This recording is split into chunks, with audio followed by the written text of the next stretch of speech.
والذين آمنوا وعملوا الصالحات وآمنوا بما نزل على محمد وهو الحق من ربهم كفر عنهم سيئاتهم وأصلح بالهم. میرے ذہن میں اللہ کی طرف سے خیال آیا کہ میں ڈائریکٹ ایسے شروع نہ کروں، بلکہ یوں ہو کہ ہم پہلے سے جانتے ہوں کہ میں اگر سیرت پڑھ رہا ہوں، حضور کی زندگی کو پڑھنے کی کوشش کر رہا ہوں، تو اس کے پیچھے مجھے یہ بھی پتہ ہو کہ مجھے کرنا کیا ہے اور کیوں کرنا ہے اور کیسے کرنا ہے، یعنی اس کا پیچھے میرا گول کیا ہو، میرا مقصد کیا ہو، یعنی کیوں مجھے ضرورت ہے اس کو پڑھنے کی. میں کسی اور کے بارے میں بھی تو پڑھ سکتا ہوں دنیا میں، یعنی دنیا والوں کی نظر میں اگر آپ صلی اللہ علیہ وسلم کو صرف ایک ریفارمر کی صورت میں دیکھیں کہ وہ ایک نبی بعد میں، پروفٹ بعد میں، یہ میرا اور آپ کا فیتھ ہے، اس کو ہٹا کر اگر کوئی غیر مسلم انصاف کی نظر سے دیکھتا ہے تو وہ ان کو یوں دکھے گا کہ ایک ریفارمر ہے. دوسری بات یہ ہے کہ اب مجھے پڑھنا ہے تو کیوں پڑھوں، میں حضور صلی اللہ علیہ وسلم کی سیرت کا مطالعہ کیوں کروں، میرے پاس ریزن کیا ہو. پہلی بات تو یہ کہ تاکہ میں حضور صلی اللہ علیہ وسلم کا جو کریکٹر ہے، جو ان کی پوری شخصیت ہے، جو ان کی پوری پرسنالٹی ہے، اس کا پورا علم میرے سامنے ہو، اس کی پوری انڈرسٹینڈنگ مجھے ہو. اب کریکٹر اور پرسنالٹی کا کیا مطلب، یعنی ان کی پرسنالٹی میرے سامنے ایسی کلیئر ہو کہ وہ ان کی زندگی A to Z کیسے گزری اور ان کی زندگی کن حالات میں رہ کر گزری، اس کا پورا علم ہو، پوری انڈرسٹینڈنگ ہو. اور یہ انڈرسٹینڈنگ کیوں ہو، ان کے بارے میں مجھے اتنا سارا علم کہ ان کے حالات کیسے گزرے، کہ ان کیا کیا پرابلمز آئی، کن سچویشن سے وہ گزرے، ان کی پوری لائف سٹائل کیسی رہی، اس کا پورا علم اس لیے ہو تاکہ پتہ چلے کہ وہ صرف ایک نارمل، کوئی اللہ تعالیٰ نے جس کو معروف بنا دیا، کوئی مقبول بنا دیا، کوئی بڑی پرسنالٹی بنا دیا، وہ صرف ایسے نہیں تھے. کیونکہ ایسے تو انڈیا میں پیدا ہونے والے جو بہت سارے ریفارمرز ہیں، فار ایگزامپل راجا رام موہن رائے، آپ نے نام سنا ہوگا کہ انہوں نے ہندوازم کی جو بہت ساری برائیاں تھیں، فار ایگزامپل جو ستی پرتھا تھی، یعنی جس میں مرد کی وفات کے بعد بیوی کو جلا دیا جاتا تھا اسی کی جو ہے آگ میں، تو اس طرح کی جو بہت سارے ان کے ریچولز تھے، ان کی جو پرتھائیں تھیں، اس کے خلاف انہوں نے آواز اٹھائی. تو ان کو بھی ایک ریفارمر کے طور پر دیکھا جاتا ہے. اپنے انڈیا کے جو فریڈم فائٹرز ہیں ان کو بھی ریفارمر کے طور پہ دیکھا جاتا ہے. تو حضور کو صرف ایک ریفارمر کے طور پہ نہ دیکھا جائے کہ یہ بھی 6th سینچری میں آنے والے ایک ریفارمر ہے، عرب کی دنیا بالکل بدلی ہوئی تھی، اس کو بدل کر چلے گئے، بلکہ ان کی پوری پرسنالٹی ہمارے سامنے ایسی سامنے آئے کہ وہ اللہ تبارک و تعالیٰ کی طرف سے باقاعدہ چنے ہوئے تھے. وہ نبی تھے، وہ ایک نارمل دنیا کے دوسرے ریفارمرز کی لسٹ میں آنے والے ایک ریفارمر نہیں تھے.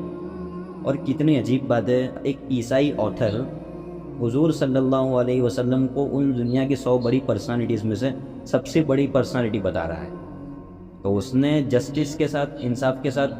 پورا مطالعہ کیا، تو سب سے بڑا جو درجہ دیا اس نے حضور صلی اللہ علیہ وسلم کو دیا کہ اگر میں انصاف کے چشمے سے سب کو دیکھوں تو سب سے پہلے آنے والے بندے یہ ہیں.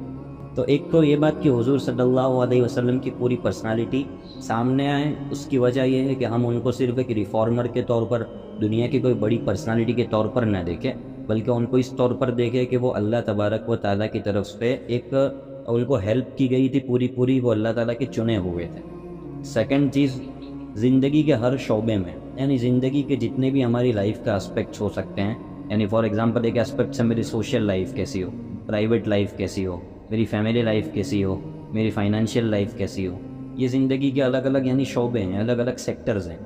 تو جتنے بھی زندگی کے شعبے ہو سکتے ہیں، ایک والد ہونے کے ناطے، ایک بیٹا، ایک شوہر، ایک بھائی، ایک کسی ملک میں رہنے والا ایک سٹیزن، ایک شہری، تو اس جتنے بھی انسان کے ساتھ الگ الگ اسپیکٹس جڑے ہوئے ہوتے ہیں، اس میں حضور صلی اللہ علیہ وسلم کو ایز اے رول ماڈل پیش کیا جا سکتا ہے. اگر آپ کو کامیاب والد بھی دیکھنا ہے تو وہ بھی حضور ہے، اگر کامیاب بیٹا بھی دیکھنا ہے تو وہ بھی حضور ہے، ایک کامیاب امیر آپ کو دیکھنا ہے، قائد دیکھنا ہے، لیڈر، تو وہ بھی آپ صلی اللہ علیہ وسلم ہیں. یہ ہم کو پتہ چلے گا، اس لیے ہم سیرت پڑھ رہے ہیں، کیونکہ اللہ تعالیٰ نے بھی قرآن میں کہا ہے کہ لَقَدْ كَانَ لَكُمْ فِي رَسُولِ اللَّهِ أُسْوَةٌ حَسَنَةٌ، کہ حضور صلی اللہ علیہ وسلم کو ہم نے ایک بہترین نمونے کے طور پر پیش کیا ہے، یعنی وہ سب سے بہتر نمونہ ہے. اور ایک ایمان والا ہونے کے ناطے بھی، اور ایک غیر ایمان والا بھی اسے چاہیے. ہم سے ایک غلطی یہ ہوتی ہے، یعنی سب سے ہوتی ہے، کہ ہم قرآن کریم کو اپنی کتاب بتاتے ہیں کہ یہ مسلمانوں کی کتاب ہے. ہم حضور کو اپنا نبی مانتے ہیں کہ یہ محمد ہمارے نبی ہیں، مسلمانوں کے نبی ہے، اور اللہ مسلمانوں کا خدا ہے۔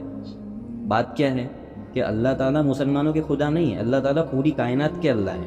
حضور صلی اللہ علیہ وسلم تمام امتیوں کے نبی ہے جو بھی ان کے بعد آئے، چاہے پھر وہ ان کو ماننے والی ہو یا نہ ماننے والی۔ اسی طرح قرآن کریم جو کتاب ہے وہ صرف میری اور آپ کی نہیں ہے، وہ تو سب کی ہے، اور ہم کو اس کا انٹروڈکشن بھی ایسا کرنا چاہیے اگر موقع ملے تو اپنے نان مسلم فرینڈس کے سامنے کہ بھائی یہ بک کو آپ اس لیے مت پڑھیے کہ آپ مسلمان نہیں، یہ تو سب کی کتاب ہے، ایز اے بک آپ ریڈ کیجیے اس کو، اس کی جو سچی باتیں اس کو فالو کیجیے۔ اور تیسری بات یہ ہے کہ یہ جو ہماری کتاب ہے قرآن کریم، اس کو سمجھنے کے لیے آپ صلی اللہ علیہ وسلم کی سیرت کا جاننا بہت ضروری ہے، اس کے بغیر ہمارے پاس چارہ نہیں ہے، یعنی اس کو ہمیں جاننا ہی پڑے گا۔ تو جب تک ہم اس کو نہیں جانیں گے تب تک قرآن کریم ہم جیسے سمجھنا چاہیے ویسے سمجھ نہیں پائیں گے، کیونکہ اس میں بہت سارے واقعات ایسے ملیں گے جس کا تعلق آپ صلی اللہ علیہ وسلم کی سیرت سے۔ اب اگر ہم حضور کی سیرت سے واقف نہیں ہوں گے تو قرآن کریم کی وہ آیت ہمارے اوپر سے چلی جائے گی، ہم کو پتہ نہیں چلے گا کہ اللہ تعالیٰ اس میں کہنا کیا چاہ رہے ہیں۔ چوتھی بات یہ ہے کہ آپ صلی اللہ علیہ وسلم کی سیرت کو کیوں پڑھا جائے، یہ ایک بہت اہم ریزن ہے۔ اس کی وجہ یہ ہے کہ جو اسلامک کلچر ہوتا ہے، اسے اسلامک کلچر کہا جاتا ہے، وہ آپ صلی اللہ علیہ وسلم کی زندگی میں مکمل طور پر تھا۔ فار ایگزامپل ویسٹرن ایک کلچر ہے، ویسٹرن ایک لائف سٹائل ہے، اسی طرح اسلام بھی ایک لائف سٹائل ہے، اس کا بھی اپنا ایک کلچر ہے۔ تو حقیقی معنی میں اس کلچر کی پوری فریم ورک یعنی پورا فوٹو ہمارے سامنے تب آئے گا جب ہم آپ صلی اللہ علیہ وسلم کی سیرت کو پڑھیں گے کہ آپ صلی اللہ علیہ وسلم نے مدینہ کی لائف سٹائل کیسے گزاری، مکہ کی لائف سٹائل کیسے گزاری، مکہ میں جب وہ لوگ مظلوم تھے تب وہ کیسے تھے، اور اللہ تعالیٰ نے جب ان کو مدینہ کی صورت میں ایک اسلامک سٹیٹ دے دیا تب جا کر انہوں نے ایک اسلامک سٹیٹ کو کیسے اونچا کیا، کیسے بلند کیا، تب جا کر کیسے وہ ترقی والے بنے، کیسے ایسی قوم بن کر جنہوں نے پوری دنیا پر ایک زمانے میں راج کیا، ان کا پورا دبدبہ تھا۔ تو جو اسلامک کلچر وہاں پایا جاتا تھا، وہ جو جس کو ہم اسلامک ویلیوز بھی کہہ سکتے ہیں، وہ ہمارے سامنے آئیں گی۔ قرآن کریم میں حضور صلی اللہ علیہ وسلم کے بارے میں بتایا گیا، یہ بات ہو گئی۔ اب اس کا ہم کو کوئی لائیو رول ماڈل دیکھنا ہے کہ بھائی ہم کو لائیو دیکھنا ہے کہ وہ ایسا ہے کہاں، تو وہ حضور کی زندگی میں ہم کو ملے گا۔ یہاں سے مجھے ایک حدیث یاد آئی کہ حضرت عائشہ رضی اللہ تعالیٰ عنہا نے ایک بار آپ صلی اللہ علیہ وسلم کا انٹروڈکشن کرواتے ہوئے کہا تھا کہ کان خلقہ القرآن، کہ حضور صلی اللہ علیہ وسلم کو آپ کو دیکھنا ہے ان کے اخلاق کہ وہ کیسے تھے، تو وہ کان خلقہ القرآن، تو وہ پورا قرآن تھا۔ یعنی قرآن کریم کا اگر لائیو ڈیمو دیکھنا ہے تو وہ آپ صلی اللہ علیہ وسلم کی ذات ہے۔ تو اس کو دیکھنے کے لیے کہ Islamic culture, Islamic life style ہوتی کیسی ہے، اس لیے بھی آپ صلی اللہ علیہ وسلم کی زندگی کا پڑھنا ہمارے لیے ضروری ہے۔ یہ فورتھ ریزن ہوئی۔ ففتھ ریزن، لاسٹ ریزن، کہ تعلیم و تربیت کے لیے، جیسے مثال کے طور پر اگر کوئی بندہ ایسا ہے جو لوگوں کو اسلام کی طرف دعوت دیتا ہے، جو ایک پریچر ہے، اسلام کی طرف لوگوں کو بلاتا ہے، تو اس کے لیے حضور صلی اللہ علیہ وسلم کی سیرت کا جاننا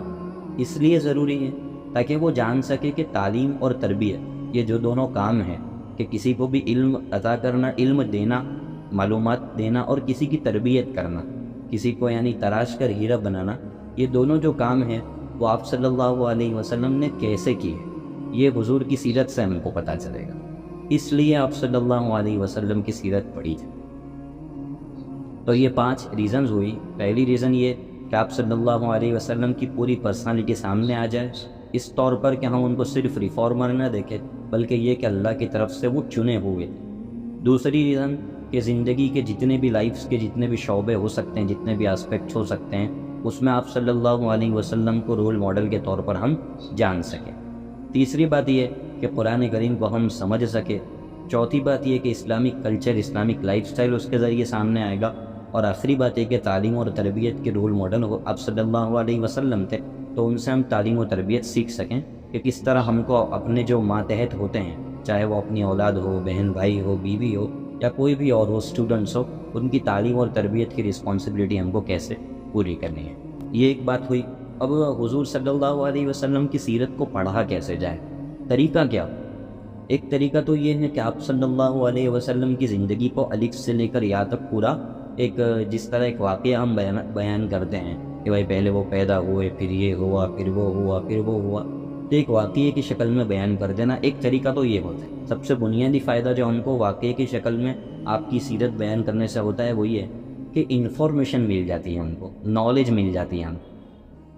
کہ حضور کی سیرت میں یہ ہوا، یہ ہوا، یہ ہوا، یہ ہوا، یہ ہوا۔ کون سے سال میں ہوا؟ جب 5 سال 6 سال کے تھے تو یہ، 8 کے تھے تو یہ، 12 کے تھے تو یہ، 25 کے تھے تب یہ، 40 کے تھے تب یہ، 53 کے ہوئے تب یہ، اور 63 کے ہوئے تب یہ۔ تو ایک پورا ہمارے سامنے آپ صلی اللہ علیہ وسلم کی لائف سٹائل کا ایک پورا پکچر کلیئر ہو جاتا ہے۔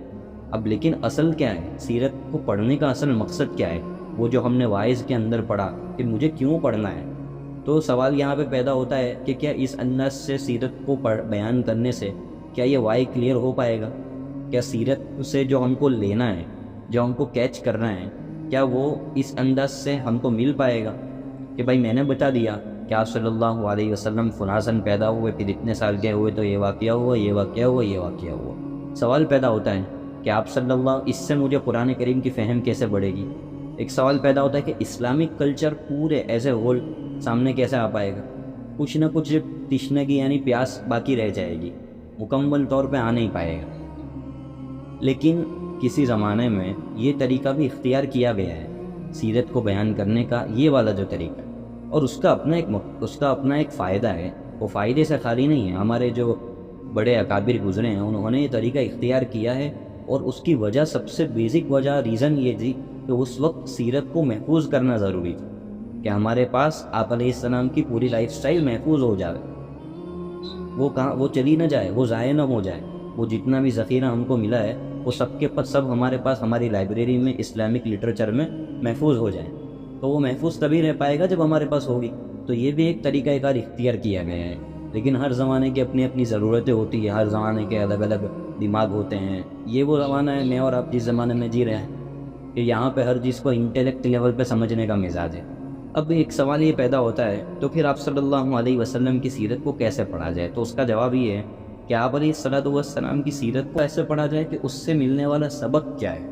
اس سے مجھے کیا مل رہا ہے۔ آپ صلی اللہ علیہ وسلم کی زندگی کو ایسے پڑھا جائے کہ پوری زندگی کا رول ماڈل میرے سامنے آ جائے کہ میں اگر اپنا کسی کو ہیرو مانتا ہوں تو وہ ان کے علاوہ اور کوئی نہیں ہو سکتا۔ اگر مجھے ایک کامیاب والد دیکھنا ہے تو مجھے حضور کو اٹھانا پڑے گا کہ حضور کی باتیں کیا ہیں، حضور کیا کیا کرتے تھے۔ اگر مجھے کوئی کامیاب رہبر دیکھنا ہے، کوئی لیڈر دیکھنا ہے، تو مجھے محمد کی سیرت کو اٹھا کر دیکھنا ہے کہ آپ علیہ السلام کیا کیا کرتے ہیں۔ تو اس طور پر ہمارے سامنے سیرت سامنے آئے، ہم کو ایسے اس کو پڑھنا چاہیے۔ ایک اور بات کہ ہم سیرت جو پڑھتے ہیں، آپ صلی اللہ علیہ وسلم کی زندگی میں یہ ہوا، پھر وہ ہوا، اس کے ریسورسز کیا کیا ہے، جس کو اردو میں مصادر کہا جاتا ہے، کہ آپ صلی اللہ علیہ وسلم کی سیرت کے لائف کے ریسورسز کیا کیا ہیں۔ تو 3 ریسورسز ہیں جہاں سے ہم کو پوری حضور کی سیرت ملتی ہے۔ جو پہلا اس میں سے اللہ تعالیٰ کی کتاب قرآن کریم ہے۔ یہ قرآن کریم سب سے بیسٹ اس کا ریسورس ہے، جس سے ہم کو حضور صلی اللہ علیہ وسلم کی زندگی کا پتہ چلتا ہے۔ دوسری، خود حضور صلی اللہ علیہ وسلم کی ارشادات، یعنی حضور کی باتیں۔ حضور کی باتیں حدیث کی کتابوں میں محفوظ ہے، صحیح بخاری، صحیح مسلم، اور جتنی بھی حدیث کی کتابیں ہیں۔ حدیث کہتے ہیں عربی میں باتوں، حدیث عربی میں باتوں کو کہا جاتا ہے، بات کرنے کو کہتے ہیں۔ تو حدیث رسول یعنی حضور کی باتیں، تو جتنی بھی حدیث کی کتابیں ہیں وہ ساری کی ساری آپ صلی اللہ علیہ وسلم کی باتیں ہیں اس میں، کہ آپ نے یہ موقع ہوا تو آپ نے یہ بات فرمائی، یہ بات فرمائی، وغیرہ وغیرہ۔ تو وہ ساری جتنی بھی احادیث کا لٹریچر ہمارے پاس ہے وہ حضور صلی اللہ علیہ وسلم کی سیرت کا ایک سورس ہے، کیونکہ ہم کو اس سے پتہ چلے گا کہ زندگی کس موڑ پر آپ صلی اللہ علیہ وسلم نے کیا کیا، کیا واقعہ پیش آیا۔ اور تیسری یہ کہ جو اسی زمانے سے چلی آ رہی سیرت، کہ جو اس زمانے کے بڑے بڑے اکابرین نے، کام کرنے والوں نے سیرت کو جس انداز سے بیان کیا، وہ سیرت بھی ہمارے پاس اس زمانے میں آپ علیہ السلام کی لائف سٹائل کو سمجھنے کا ایک سب سے بڑا ذریعہ اور سورس ہے۔